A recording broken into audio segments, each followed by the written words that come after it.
Thanks, guys. I do hope to see you all there because last year there was a kid that he just got inspired. He said, "Can I sing the national anthem?" And I was like, "Yes." And he sang the whole national anthem, and it was awesome. So I do hope to see you guys there. Thank you, guys. Happy Thanksgiving. As a youth pastor here, I get to a lot of middle schoolers in the middle of my week. It is my normal to be with middle schoolers. And if you know middle schoolers, they have the ability to be hilarious. And then in the next moment, they are saying something so profound and so random. You're like, I don't know what's going on inside your brain. But I love it. That is why I love middle schoolers. And recently I was talking to one of the middle schoolers that I know really closely. And we were talking about, like, what is it like for her to spend time with God? How does she connect with God? And she said that she likes to pretend to eat lunch with Jesus. So she sees Jesus sitting across from her. And she even pretends to share her snacks with him. And I was stunned by her imagination. Stunned. Because in this, she's picturing a friend, and she receives friendship from Jesus, and she receives a sense of peace and a sense of calmness. And I even picture her doing that in the middle of her middle school lunchroom, which is so chaotic.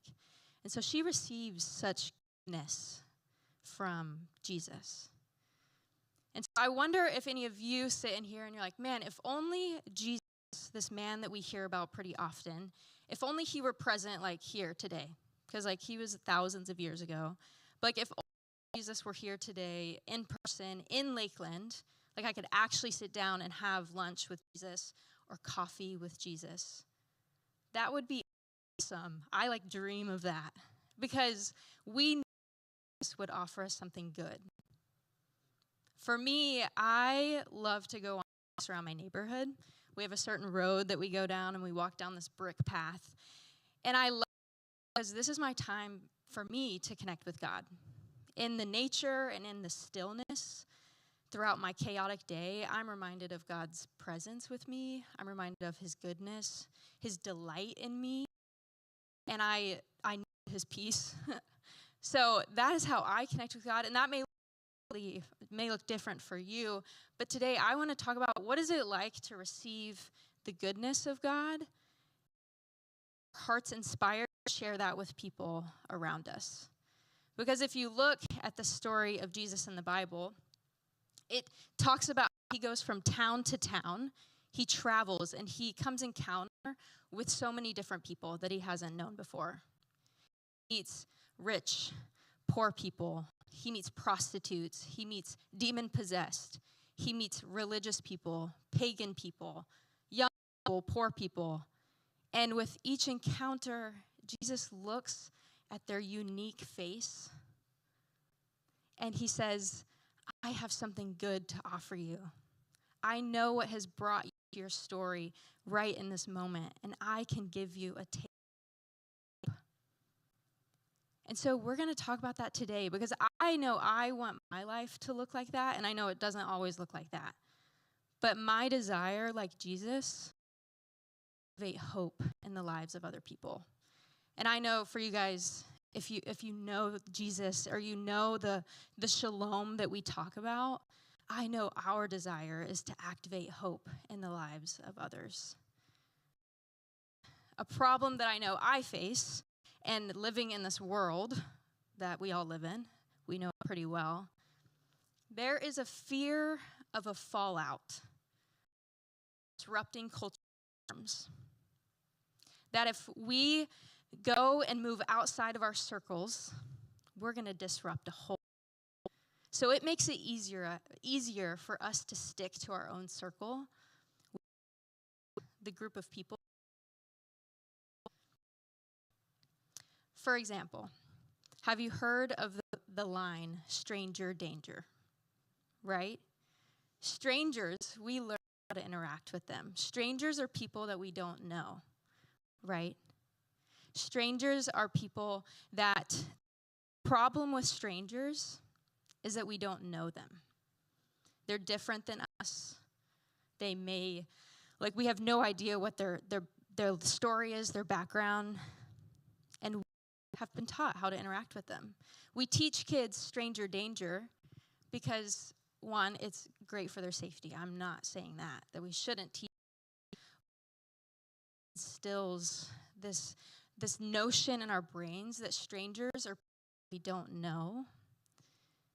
We should stay away from them. That they could potentially harm us. That they could be bad. And yes, that's important for us as kids to know. We don't need kids getting in cars with strangers. That's what I learned. Don't get in the car. But as adults, does it really go away? When you and I, when we walk into a room, we immediately ask the question, are my friends here? Right? I ask that. It's not a bad question, but this just shows our natural tendency to walk in and draw near towards the people that are familiar to us. These are the people in our circle. They're our friends, our family. They're the people that are similar to us. That is our natural tendency. And the problem with strangers is they're strange. And so I think of the movie, the greatest movie of all time. High School Musical. Okay. That is the greatest movie. And in this movie, if you haven't seen it, you should go watch it today. But your Sunday fun day. In this movie, all of the cliques of high school, they're starting to go, and everybody's freaking out.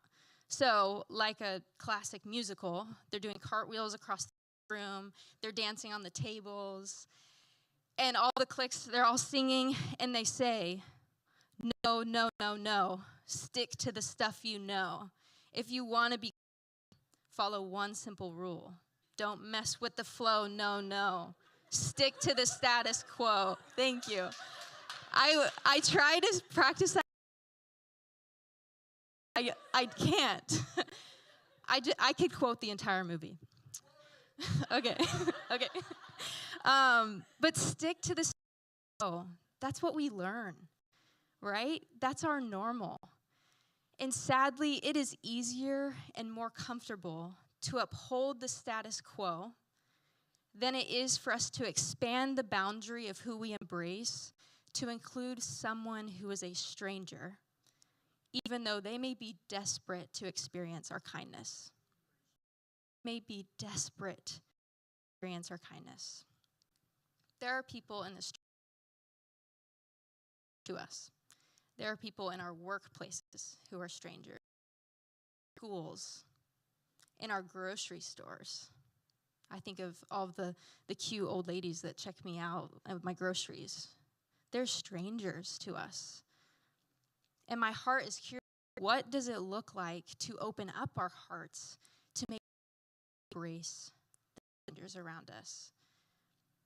And remember, the definition of a stranger is just someone we don't know. So many of them around us. And so this is easier said than done. So to find courage in our own stories, we're going to go to where it was present in Jesus' story. And I want you to notice the risk that Jesus is willing to take. So go with me to Matthew chapter 12, verses 9 through 14 in your Bible, or follow along with me on the screen.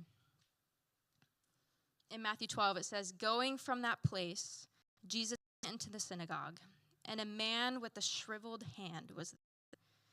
Looking for a reason to bring charges against Jesus, the Pharisees asked him, is it lawful to heal on the Sabbath? He said to them, if any of you has a sheep and it falls into a pit on the Sabbath, do not take hold of it and lift it out. How much more valuable is a person than a sheep? Therefore, it is lawful to do good on the Sabbath. Then he said to the man, stretch out your hand. So he stretched it out, and it was completely restored, just as sound as the other. But the Pharisees went out and plotted how they might kill Jesus. I feel I say this often, but Jesus was the most welcoming human that has ever walked on this earth. No doubt about it. And Jesus was disrupting the religious norms of his time and chooses to embrace the stranger that was in need in front of him. In contrast, the Pharisees, these are the religious leaders. They are trying to catch Jesus in breaking God's commandment. So they're saying, hey, you're already ticking us off about a lot of things. We're going to set you up so that we can really serve our selfish plot to arrest you. And so, like I said, Jesus, he is breaking the norm of their day. And they're just mad. But here we see Jesus coming up against the norm. In this time, the Sabbath was an Old Testament law that said no one, not even animals, can work on this particular day. Right? We hear about the Sabbath. But this was very strict in their day. Everyone knew this norm. And so coming against this norm, Jesus is risking everything. Jesus is risking religious trial. Jesus is risking being outcast from the synagogue and from the religious group of people. Jesus is risking going up to this man and touching him and embracing a man with a type of disability that would call Jesus now impure. Ultimately, death. And in the midst of the disruption, Jesus offers the Pharisees and he offers us this metaphor of the sheep.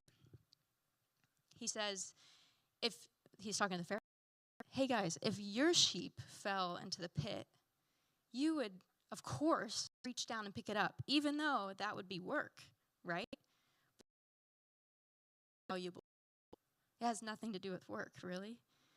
And if someone else's sheep fell into a pit, it's not because you don't want to work, but it's because you don't find it valuable. You would turn your back against it. But Jesus, I'm coming to bring good. I'm coming to bring something that's way different than what you know. Jesus is showing us there's a different way to interact with strangers around us. Jesus is saying, hey, Pharisees, this may go against the grain of what you know.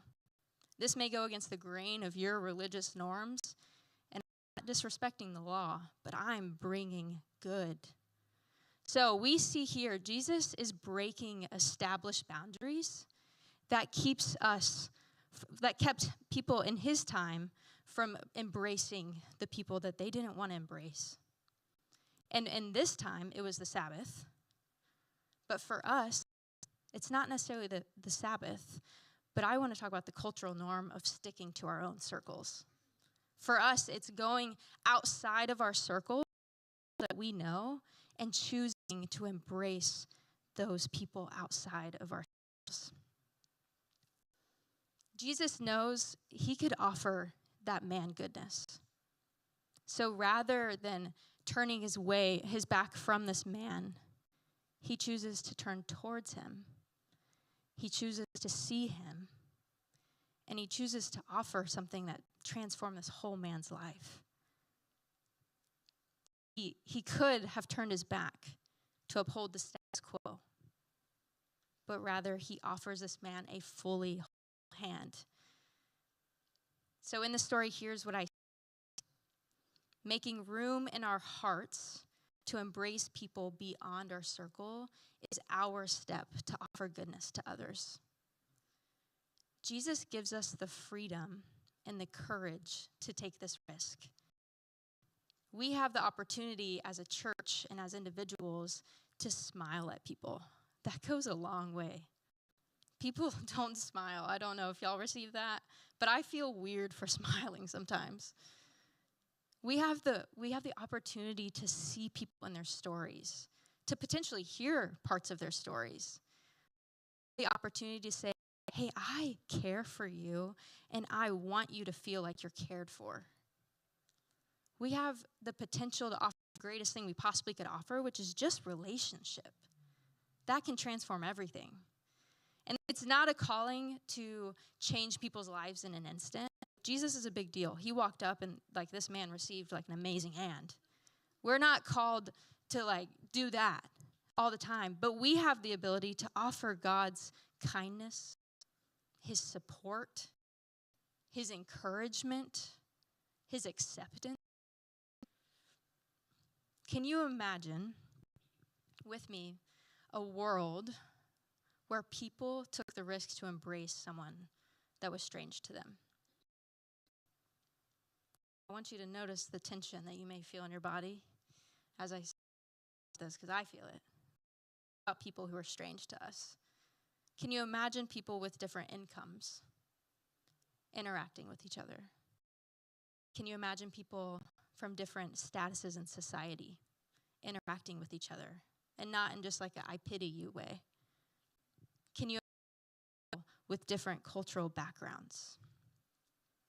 And I'm going to keep going. Can you imagine a man who is wealthy and Christian and a man who is poor and questioning his religion, going and playing basketball at the YMCA just because they enjoy each other's company, their friendship? And can you imagine a coach belong? They don't have great skill. Maybe she just doesn't fit in with the athletic crowd. But this coach approaches this child in a way that brings a sense of belonging. That the way that this girl shows up changes. This could alter her entire life, that the coach provides this for her. Can you imagine churches and church staffs including people and not looking at people with judgment or saying, you need to be clean before you show up here, but instead looking at them with eyes of, I welcome you and I have room to hear you? Can you imagine that? Can you imagine in this church, people walking in and seeing two families that maybe they haven't met before, they're chatting, and they start together, and then maybe they get lunch together after church, and that's all because they take the time to welcome each other. They risk welcoming each other. I think our lives and the path of our kids' lives, if we took those risks. And personally, I don't want to miss out. And collectively, I don't want any of us to miss out on the way that God is moving in our interactions with people. He's so present in our interactions with every individual that we come in contact with. When we choose to stick to our circle and give all of our embrace and kindness to people only in our circle, which is not a bad thing to give our kindness to people in our circle, but if we only stick to that, we miss out on the ways that God could be moving through us to really make an impact on one's life. God is moving so much in our lives. And when we take risks, people experience the kindness of Jesus that brings a hopeful shift in their story. The man with the withered hand, he doesn't have a name. His story probably was full of a lot of rough moments. His life transformed because Jesus turned towards him and gave him a new story. When we choose to embrace the stranger, their core is the same as us. Extend a sense of dignity to them. We say, I see you, and you deserve to be seen, just like I deserve to be seen. And this feels like a small thing, but it's so big. The world would be so different if we risk that every day. When we extend kindness to others, we experience God. That's what I don't want to miss out on. We experience God in the way that he is present in his humility, his gentleness, his variety in creation. We miss out on the beauty and the way that he is working in other people's lives. Because it's not just about us. Like he is in so much. He's in everything. I don't want to miss out on the beauty that he's offering around us. When I was a senior in college, I was taking a job where I had to fundraise before I fully came on staff. So I had to fundraise a sum of money, move here, and officially start my job. And so when I graduated, spending the summer going through trainings and preparing to sit down and ask people who I felt very intimidated by, like, can I have money? Really, can you be my donors? And I went on a trip to visit my friend Sophie in Wisconsin. And I was flying home from that trip, and I'm sitting in the airport, And I pull out my computer because I was still preparing. So I was working on the list of people that I could potentially ask donors. And I'm coming up with like, okay, I'm going to call them this day. I'm going to ask them to go meet for coffee this day. Okay, this is what I'm going to say. I'm like planning scripts. Like I'm preparing fully. And I work on it for about an hour. And then I get in the plane, I fly home, and I arrive at the airport in Knoxville. And I'm waiting outside for my mom to pick me up, of course. And this couple next to me, they say, hey, we saw you intently working on something. Are you? And I was like, no, I just graduated and I'm working on something for my future job. And they get intrigued and they ask me my questions. And we're freezing, actually it was summer, but I remember like being like nervous in my body. And they say, I end up telling them, I'm like, okay, I'm doing ministry, I'm fundraising, I love teenagers. Like I end up just telling them just the whole And I say, I'm moving to Lakeland in 3 months. And so I tell them everything. And by the end of the conversation, it's not long, my mom pulls up and they go, hey, we want to give you $150 a month for at least 3 years. And I'm like, what? I'm like, what? I want to give you $150 every month for 3 years at least so that we can support what you're doing. What? They had no idea that inside of me, one, I hadn't begun fundraising. I'm still preparing. I'm not even ready to ask people. 2, I'm having so many doubts in my head. Like, God, am I equipped to ask people for money? God, why is this what I'm doing? Because I don't want to ask people for money.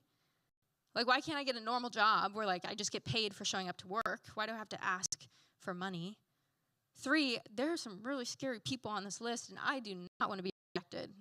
So I'm being filled with all these doubts. And I didn't even have to ask this couple. They just offered, hey, we want to support you.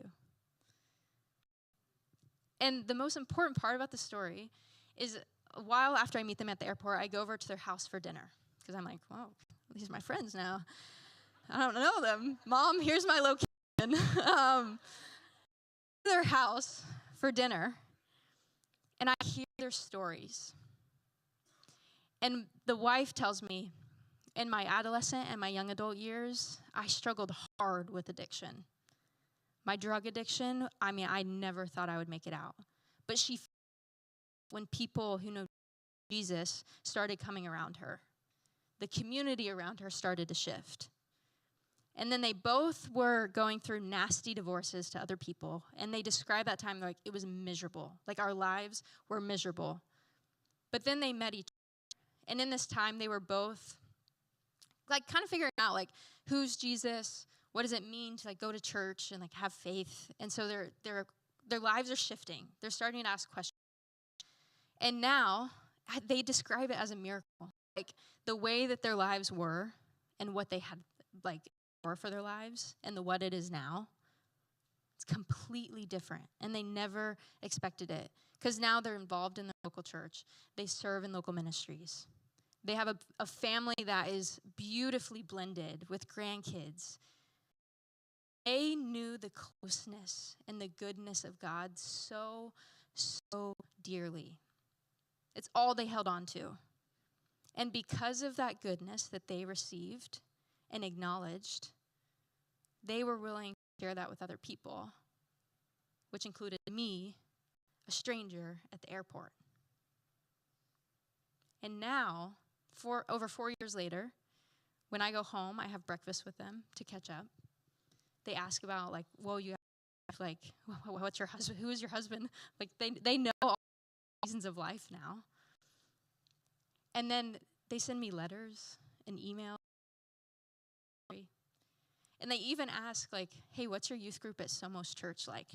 How can we pray for them? So they're even praying for kids in this church, which I think is so cool. But because of their generosity, their curiosity, because of their willingness to just be open, I experience the kindness of God. And I experience the hope that God has in people's lives. It's absolutely beautiful. And in all of our contexts, very different. I look around this room and I'm like, all of our contexts are so, so different. We have the opportunity to expand the circle of our embrace. We have the opportunity to take the risk to expand our circles and include people who are desperate to experience God's kindness. And there are obstacles that we must step through. For Jesus, we saw he risked everything. He ended up dying. He was risking being rejected by all of society, which he was. This is not like, hey guys, it's Thanksgiving. Let's go say hi to all the strangers. Like, this is a hard thing. This is very different from our world. But we receive the courage from Jesus and his story. That's why we're here. Like, Jesus is different. He calls us to be different. One way that you can practice expanding your circle of embrace is joining a story group. And we talk about that a lot. And we even had the panel last week if you were here. We mention these story groups a lot. But this is where you sit down for several weeks in a row with 4 to 5 of the same people, and you're led by staff here at the church, and you risk being vulnerable with each other in the hope that you can offer care and receive healing in your own stories. That is full embrace. I was talking to someone who went through a group recently, and she said, I have received more healing in the hard parts of my heart in this story group that lasts than I have in the decades of trying to get help. That is real work. If that is how do we practice embracing, start there. And I encourage you to do that. I will be in a group in January, and I'm so excited. But if you want to sign up, there will be a QR code that pop up behind me. And you'll go to the wait list for the story group. They start in late January. Or I will also be at the Say Yes table after to help you get signed up. But we get to I invite you guys to take the risk. This is the last image that I want to leave you with. And my mind is sometimes a little weird. But picture Jesus. Everybody picture Jesus in your brain, however he looks to you. Now put a white pair of jeans on. So picture Jesus wearing white jeans. They can be skinny. They can be mom cut, that cute trendy. They can be boot cut. Picture Jesus wearing white jeans. Seriously, everybody, right now. When people wear white jeans, you do everything you can to stay away from spills. No dirt, no coffee in the car. Every time I drive, I spill at least one drip of coffee on my pants. You don't do that. You do everything you can to avoid stains on your perfectly white jeans. Jesus puts on his jeans. Picture it. And he goes out and he walks dirty roads, knowing that he's going to meet someone. And Jesus goes into dirty houses and he sits on dirty floors and he washes. And he sits and he embraces dirty people, nasty people, sick people, people that no one wants to touch, in his white jeans. Don't forget the jeans. And he goes home, and he's not scared to make them disgusting. They're brown at this point. He's not scared because he knows that his Father is going to bleach them. His Father dips him in bleach, rubs them, scrubs them, and he can go out the next day, and they're perfectly white again. Jesus knew he was taking. Jesus knew that he had a Father that would say, hey, you're okay. You have the freedom to go get dirty. You're okay. Jesus gives us that same courage and that same freedom to go to people in our white jeans and get dirty. God is in the midst of that dirtiness. Out of our circle, God says, go take the risk. Go outside of your circle. Risk expanding the circle of who you embrace, of who you share your affections with.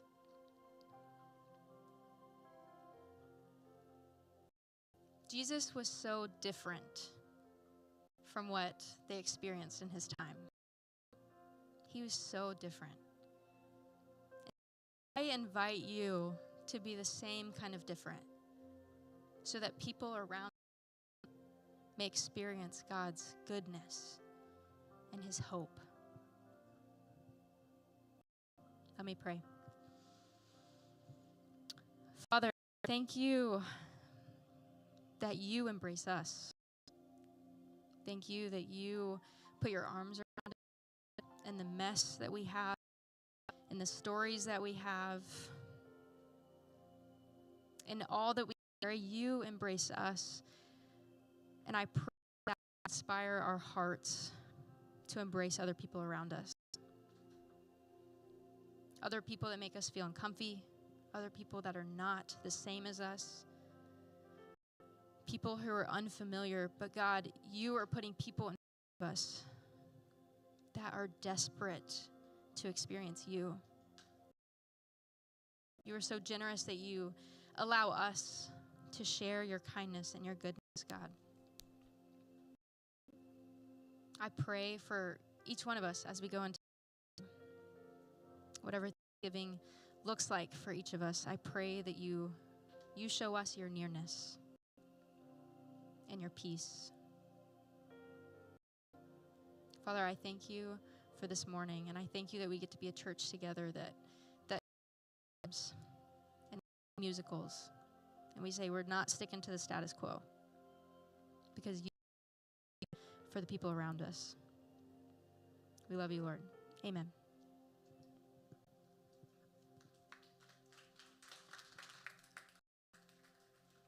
Stand with us for this final song.